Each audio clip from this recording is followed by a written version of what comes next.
वो शक्ल से शरीफ घर की बेटी लग रही थी। मैं पास गया, मेरे करीब होकर बोली, चलोगे साहिब? मैंने पूछा, कितने पैसे लोगे? कहने लगी, आप कितने देंगी? मैंने उसकी नीली सी आंखों में झांक कर देखा। वो बेबस थी। मैंने बोला, आओ कार में बैठो। वो डर रही थी। कहने लगी, कितने आदमी हो? मैंने कहा, डरो नहीं, मैं अकेला ही हूँ। वो खामोश बैठी रही। फिर कहने लगी, आप मुझे सिगरेट से अज़ियत तो नहीं दोगे ना? मैं मुस्कुराया, बिल्कुल भी नहीं।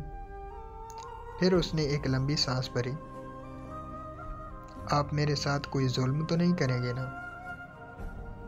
आप चाहे मुझे 500 कम दे देना, लेकिन मेरे साथ बुरा न करना प्लीज़। वो बहुत खूबसूरत थी। मासूमियत उसकी बातों से टपक रही थी। फिर भी खुदा जाने वो क्यों जिस्म बेचने पर मजबूर थी। वो नहीं जानती थी मैं कौन हूँ। मैंने पूछा, खाना खाया है? कहने लगी, नहीं। मैंने होटल के सामने कार रोकी। होटल वाला मुझे जानता था। उसने जल्दी से खाना पैक किया, मुझे दिया। मैं कार में बैठ गया। मैं अपने डेरा की तरफ चल दिया। चौकीदार ने दरवाज़ा खोला। मैंने कार पार्क कर दी। रात के 11 बज रहे थे। वो मुसलसल मेरी तरफ देखे जा रही थी। मैंने खाना प्लेट में डाला। उसे कहा, हाथ धो लो। वो कहने लगी, मैंने नहीं खाना। मैंने प्यार से कहा, डरो नहीं, कुछ नहीं होगा। वो हाथ धोकर आई, मेरे सामने कुर्सी पर बैठ गई, खाना खाने लगी। जब खाना खा लिया तो कुछ खाना बच गया। कहने लगी, ये मैं घर ले जा सकती हूँ? मैं मुस्कुराया, बिल्कुल भी नहीं। वो चुप हो गई, बुर्का उतारने लगी। मैंने कहा, रुक जाएं, मेरे पास आकर बैठ जाएं। वो हैरान थी। मेरी आंखों में देखकर बोली, जल्दी से अपना काम करें, मुझे वापस छोड़ आएं। मैंने कहा, नहीं पूछूंगा। क्यों करती हो ऐसा? क्यों बेचती हो जिस्म? बस इतना कहूँगा, छोड़ सकती हो क्या ये सब? वो मेरे चेहरे की तरफ देखने लगी। आप बिल्कुल पागल हैं। मैंने उसकी आंखों में देखा। हाँ, पागल ही हूँ।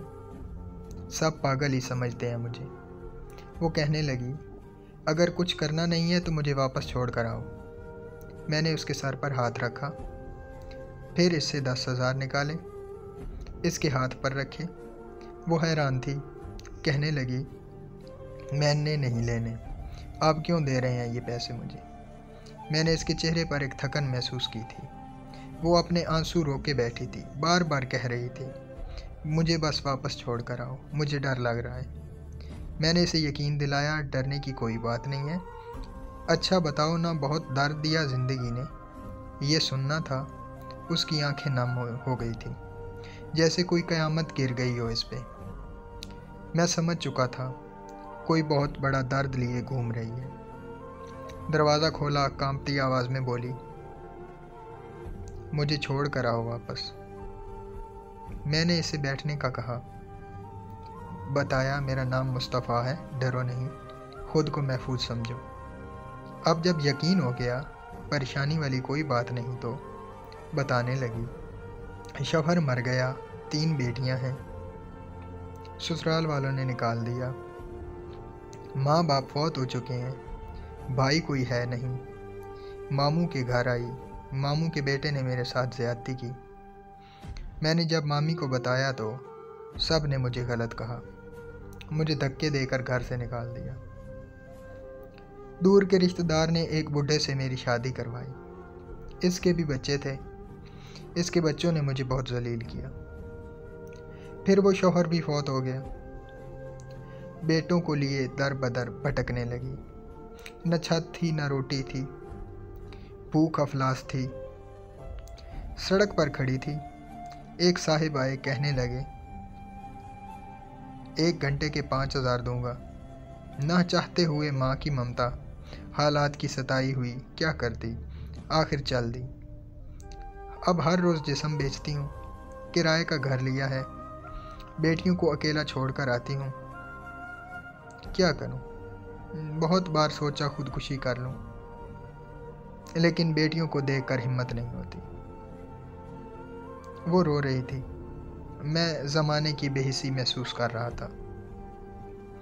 अब उसके सर पे हाथ रखा, उससे कहा, तुम्हारा भाई है आज से। तुम अपनी बेटियों को लो और मेरे डेरे के ऊपर वाले एक रूम में रहो। वो यकीन नहीं कर पा रही थी। कार में बिठाया, इसके घर पहुंचा। बेटियां सोई हुई थी, बहुत प्यारी थी।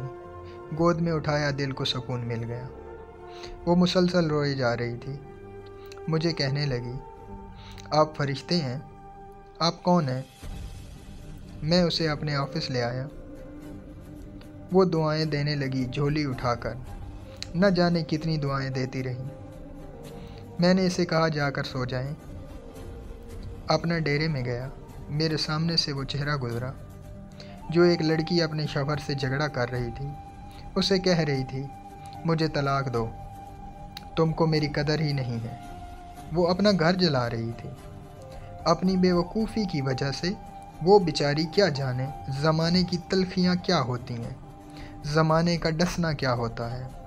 मैं बताना चाहता था, अपना घर जानबूझकर उजाड़ने वाली लड़कियों का तलाक़ें लेना आसान है, उसके बाद जीना मौत है।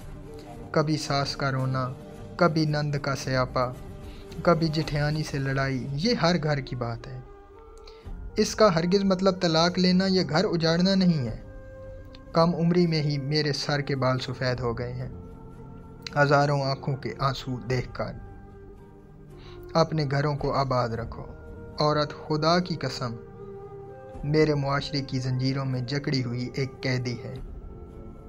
कभी बाप की पगड़ी में लौट गई, तो कभी सास की जहर आलूद लहजे पे, कभी शौहर की अना पर खाक हो गई, तो कभी औलाद की वजह से।